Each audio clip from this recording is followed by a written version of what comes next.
வணக்கம். மாலை முரசு செய்திகளை விரிவாக பார்ப்பதற்கு முன் தலைப்புச் செய்திகள். தமிழகம் முழுவதும் 43,000 இடங்களில் போலியோ சொட்டு மருந்து முகாம். குழந்தைக்கு சொட்டு மருந்து வழங்கி தொடக்கி வைத்தார் முதலமைச்சர் எடப்பாடி பழனிசாமி. அதிமுக தேமுதிக கூட்டணி பற்றி இன்று அதிகாரப்பூர்வ அறிவிப்பு வெளியாக உள்ளதாக தகவல். மக்களவைத் தேர்தலில் திமுக சார்பில் போட்டியிட விருப்ப மனு அளித்தவர்களுக்கு இன்று நேர்காணல். அதிமுக பாஜக கூட்டணியை பிளவுபடுத்த பலர் முயல்வதாக மத்திய அமைச்சர் பொன் ராதாகிருஷ்ணன் குற்றச்சாட்டு. 7 பேர் விடுதலை தொடர்பான மனித சங்கிலி போராட்டத்தில் அரசியல் எனவும் கருத்து.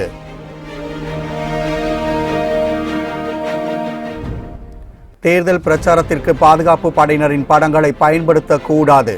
அனைத்து அரசியல் கட்சிகளுக்கும் இந்திய தேர்தல் ஆணையம் அறிவுறுத்தல்.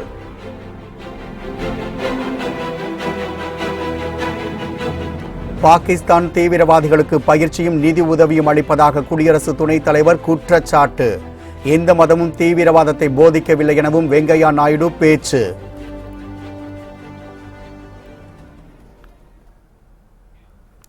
மக்கள் நல்வாழ்வு மற்றும் குடும்ப நலத்துறை சார்பில் போலியோ சொட்டு மருந்து முகாமினை முதலமைச்சர் எடப்பாடி பழனிசாமி சென்னையில் இன்று தொடக்கி வைத்தார். தமிழகம் முழுவதும் இன்று 43,051 மையங்கள் மூலம் போலியோ சொட்டு மருந்து வழங்கப்பட்டு வருகின்றன. இதனை தமிழக முதலமைச்சர் எடப்பாடி பழனிசாமி சென்னை பசுமை வழிச்சாலை உள்ள அவரது இல்லத்தில் தொடக்கி வைத்தார். அப்போது சுகாதாரத்துறை அமைச்சர் விஜயபாஸ்கர், சுகாதாரத்துறை செயலாளர் பீலா ராஜேஷ் உள்ளிட்டோர் உடன் இருந்தனர். அரசு ஆரம்ப சுகாதார நிலையங்கள், அரசு மருத்துவமனைகள், அங்கன்வாடி மையங்கள், சத்துணவு மையங்கள், பள்ளிகள் மற்றும் முக்கிய இடங்கள் என மொத்தம் 43,051 மையங்கள் மூலம் 72 லட்சம் குழந்தைகளுக்கு போலியோ சொட்டு மருந்து வழங்க திட்டமிடப்பட்டுள்ளது.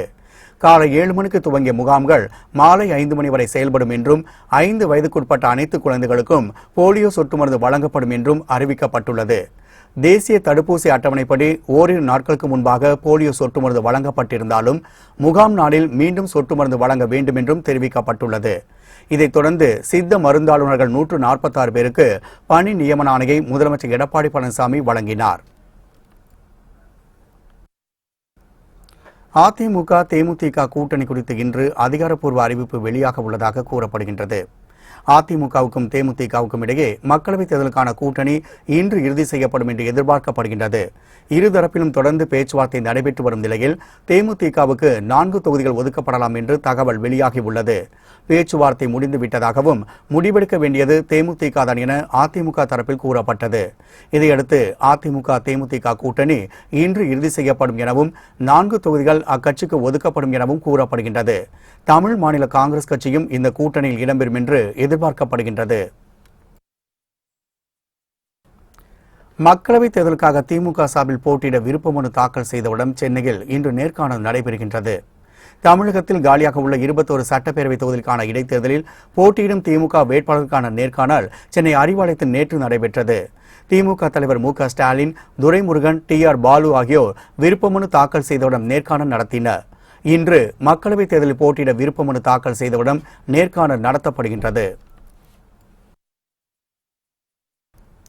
பெண்களுக்கு சொத்துரிமை சட்டத்தை கொண்டு வந்தவர் கலைஞர் என புகழாரம் சூட்டிய வைகோ, பாசிச ஆட்சி நடத்தும் பிரதமர் மோடிதான் நாட்டின் முக்கிய குற்றவாளி எனவும் விமர்சனம் செய்துள்ளார். சென்னை கிழக்கு மாவட்ட திமுக சார்பில் ஸ்டாலின் பிறந்த நாளை இளைஞர் எழுச்சி நாளாகவும் மற்றும் உலக மகளிர் தின விழா பொதுக்கூட்டம் சென்னை தங்கசாலையில் நடைபெற்றது. இதில் மதிமுக பொதுச் செயலாளர் வைகோ, முன்னாள் மத்திய அமைச்சர் தயாநிதி மாறன், சட்டமன்ற உறுப்பினர் சேகர்பாபு உள்ளிட்டோர் கலந்து கொண்டு சிறப்புரை ஆற்றினர். மேலும் கட்சி நிர்வாகிகளுக்கு நலத்திட்ட உதவிகள் வழங்கப்பட்டன. நிகழ்ச்சியில் உரையாற்றிய வைகோ, பாசிச ஆட்சி நடத்தும் மோடிதான் நாட்டின் முக்கிய குற்றவாளி என விமர்சனம் செய்தார். மேலும் பெண்களுக்கு சொத்துரிமை வழங்கும் சட்டத்தை கொண்டு வந்தவர் கலைஞர் என பெருமைப்பட கூறிய அவர் 21 சட்டமன்ற தொகுதிக்கான இடைத்தேர்தலில் திமுக கூட்டணிதான் அமோக வெற்றி பெறும் என்றும் நம்பிக்கை தெரிவித்தார். உபகண்டத்துக்கு கலைஞரை விளக்கமாக பெண்குலத்துக்கு வெளிச்சம் தருகிற விதத்திலே பெண்களுக்கு சொத்துரிமையிலே சமபங்கு உண்டு என்ற சட்டத்தை நிறைவேற்றிய ஒரே தலைவன் இந்தியாவிலே அண்ணன் முத்தமிழறிஞர் டாக்டர் கலைஞர் அவர்கள். நான் குற்றம் சாட்டுகிறேன். இந்த நாட்டின் பாதுகாப்பை, இந்த நாட்டினுடைய பாதுகாப்பை ஏலம் போடுகிற வேலையிலே ஈடுபட்ட துரோக செயலில் பங்கேற்றவர் நாட்டின் பிரதமர் நரேந்திர மோடி என்று you are the accused. நான் குற்றம் சாட்டுகிறேன். I accuse you. 21 தொகுதிகளிலும் உதயசூரியன் வெற்றிக்கு உழைப்போம், பாடுபடுவோம், ஜெயிப்போம். மத்தியில் ஆட்சி அமைப்போம். பிரதமர் மோடியின் கைப்பாவையாக தேர்தல் ஆணையம் செயல்பட்டு வருவதாக சீதாராம் யெச்சூரி குற்றம் சாட்டியுள்ளார். சென்னை மகாகவி பாரதி நகரில் மார்க்சிஸ்ட் கம்யூனிஸ்ட் கட்சியின் நாடாளுமன்ற தேர்தல் பிரச்சார பொதுக்கூட்டம் நடைபெற்றது. இதில் அக்கட்சியின் பொதுச் செயலாளர் சீதாராம் யெச்சூரி, மாநில செயலாளர் கே பாலகிருஷ்ணன் உள்ளிட்டோர் கலந்து கொண்டனர். பின்னர் நிகழ்ச்சியில் பேசிய சீதாராம் யெச்சூரி, தேர்தல் ஆணையம் கடந்த முறை மார்ச் 5ஆம் நாள் தேர்தல் தேதியை அறிவித்தது என்றும், ஆனால் மோடி சில திட்டங்களை அறிவிப்பதற்காக இந்த முறை இன்னும் தேர்தல் தேதியை அறிவிக்கவில்லை என்று கூறினார். மோடியின் கைப்பாவையாக தேர்தல் ஆணையம் செயல்பட்டு வருவதாக குற்றம் சாட்டிய அவர், பன்முகத்தன்மையோ இந்தியா அமைய வேண்டுமெனில் வரும் மக்களவைத் தேர்தலில் பாஜகவை தோற்கடிக்க வேண்டும் எனவும் கேட்டுக்கொண்டார். சட்டமன்ற உறுப்பினர்களின் எண்ணிக்கையின் அடிப்படையில்தான் அதிமுக ஆட்சி நீடித்து வருவதாகவும், யாருடைய தயவிலும் அதிமுக ஆட்சி நடைபெறவில்லை என அமைச்சர் கடம்பூர் ராஜு தெரிவித்துள்ளார். தூத்துக்குடி மாவட்டம் கோவில்பட்டி நகராட்சிக்குட்பட்ட 28வது வார்டில் 50 லட்சம் ரூபாய் செலவில் அறிவியல் பூங்கா அமைக்கப்பட உள்ளது. இதற்கான அடிக்கல் நாட்டு விழாவில் செய்தி மற்றும் விளம்பரத்துறை அமைச்சர் கடம்பூர் ராஜு பங்கேற்றார்.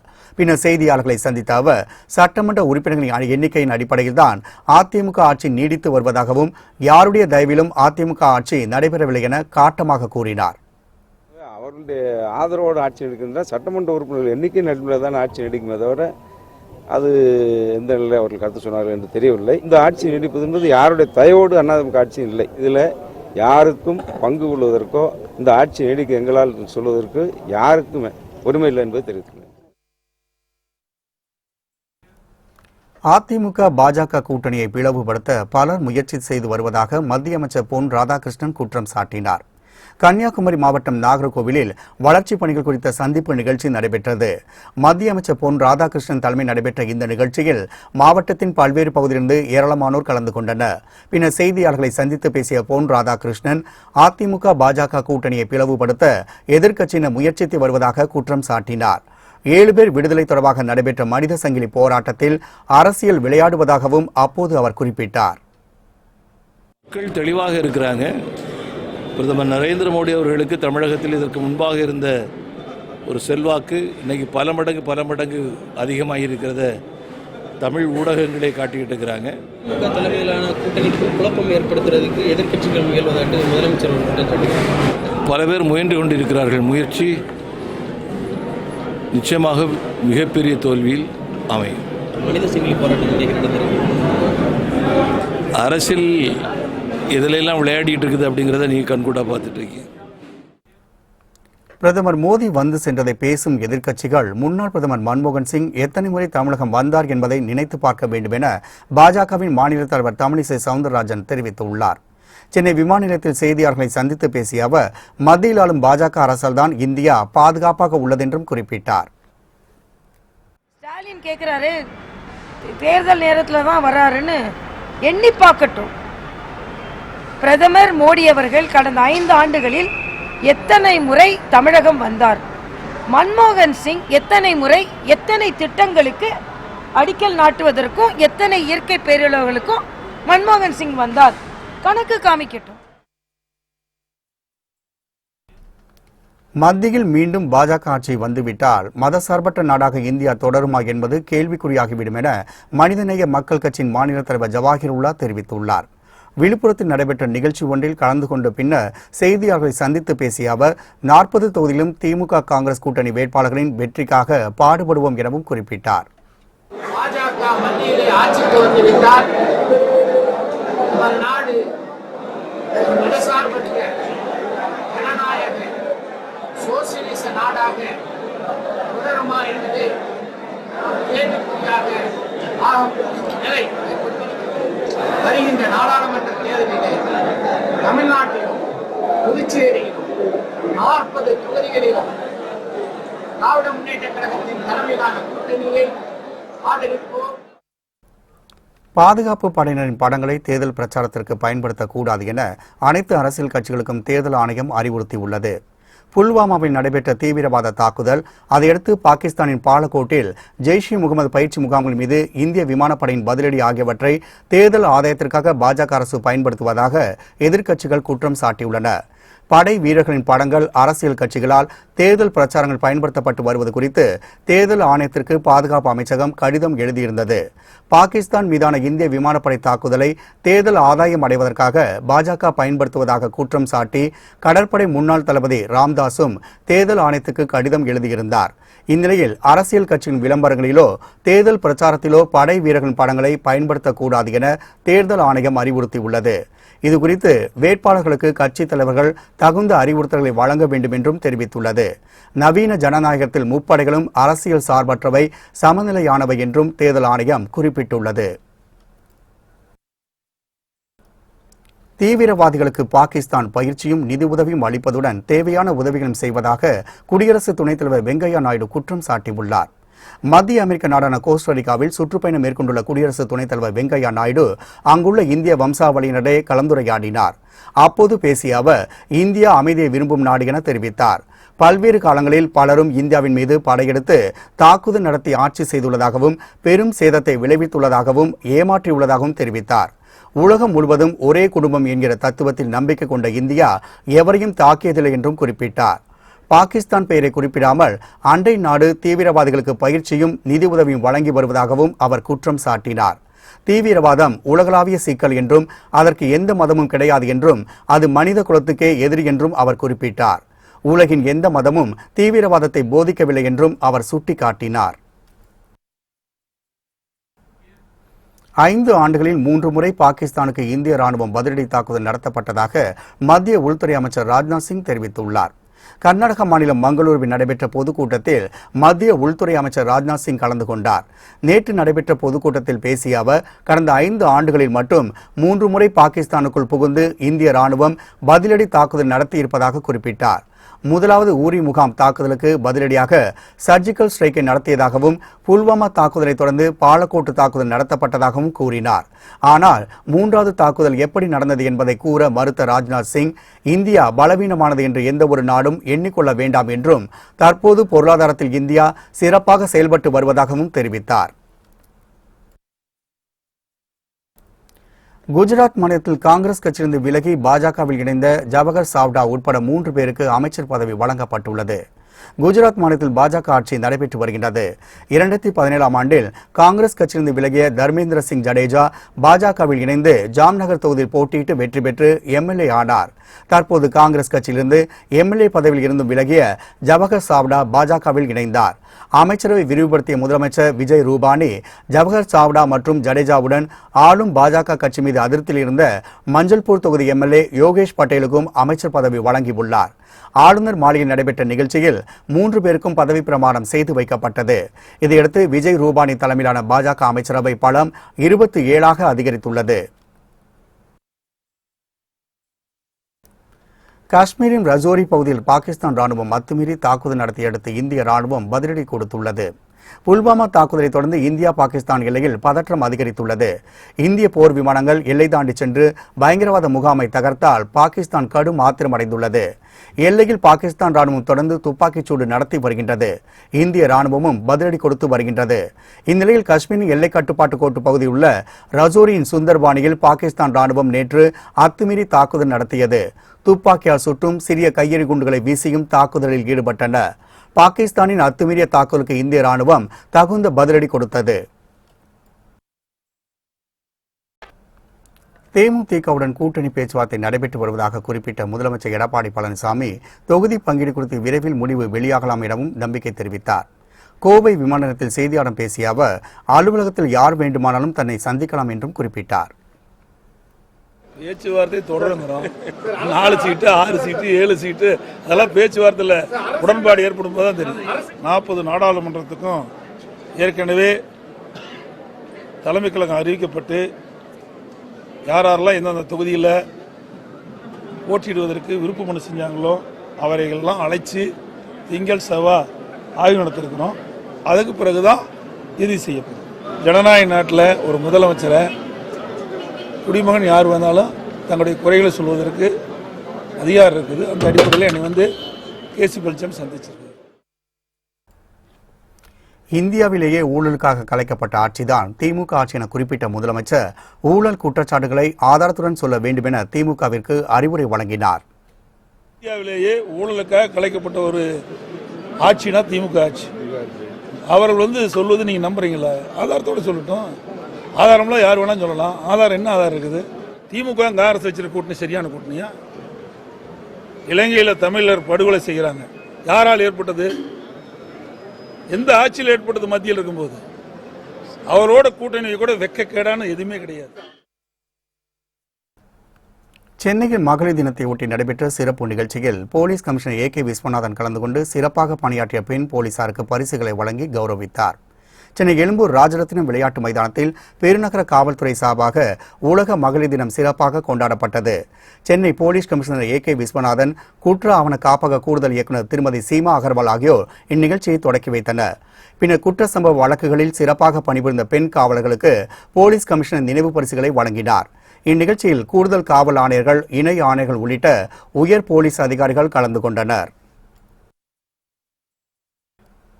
குன்னூர் சுற்றுவட்டார பகுதிகளில் இடி மின்னலுடன் கனமழை பெய்ததால் விவசாயிகள் மகிழ்ச்சி அடைந்துள்ளனர். நீலகிரி மாவட்டத்தில் கடந்த சில தினங்களாக பகல் நேரங்களில் சுட்டெரிக்கும் வெயிலும் மாலை முதல் அதிகாலை வரை இதமான காலநிலையும் நிலவியது. இந்நிலையில் நேற்று மாலையில் திடீரென இடி மின்னலுடன் கனமழை கொட்டியது. இந்த மழையால் நகரின் பல்வேறு பகுதிகளில் மழைநீர் கரைபுரண்டு ஓடியது. வாகன ஓட்டுநர்கள் சற்று தடுமாற்றத்துடன் வாகனத்தை இயக்கினர்.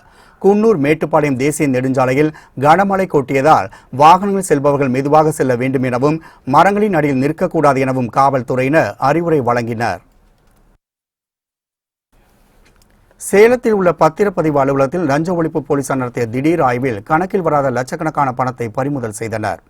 தாதாக்கப்பட்டியில் உள்ள பத்திரப்பதிவு அலுவலகத்திற்கு வருவோரிடம் அதிகாரிகள் லஞ்சம் கேட்பதாகவும் இடைத்தரகர்கள் பணம் கேட்டு தொந்தரவு கொடுப்பதாகவும் கூறப்படுகின்றது. இது தொடர்பாக பொதுமக்கள் சிலர் லஞ்ச ஒழிப்பு போலீசாரிடம் புகார் தெரிவித்துள்ளனர். இதையடுத்து 10க்கும் மேற்பட்ட லஞ்ச ஒழிப்பு போலீசார் பத்திரப்பதிவு அலுவலகத்திற்கு சென்று அதிரடியாக சோதனை நடத்தினர். அப்போது மேஜை மற்றும் பீரோக்களில் கணக்கில் வராத 1 லட்சம் ரூபாய்க்கும் மேற்பட்ட பணம் பதுக்கி வைக்கப்பட்டிருப்பதை போலீசார் கண்டுபிடித்தனர். இந்த பணம் எப்படி வந்தது, யார் கொடுத்தது என்பது குறித்து பத்திரப்பதிவு அதிகாரிடம் போலீசார் தீவிர விசாரணை மேற்கொண்டனர். மும்பையில் உள்ள பள்ளிக்கு சென்ற கூகுள் தலைமை செயல் அதிகாரி சுந்தர் பிச்சை குழந்தைகள் கேட்ட கேள்விகளுக்கு பொறுமையாக பதிலளித்தார்.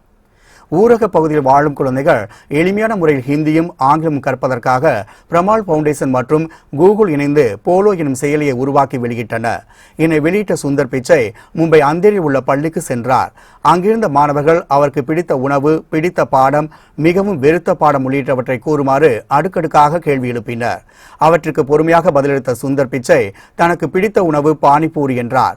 பிடித்தது கணக்கு பாடம் என்றும் பிடிக்காதது உயிரியல் பாடம் என்றும் கூறினார். சுந்தர் பிச்சை அளித்த பதில்களை குழந்தைகள் ஆர்வத்துடன் கவனித்தனர்.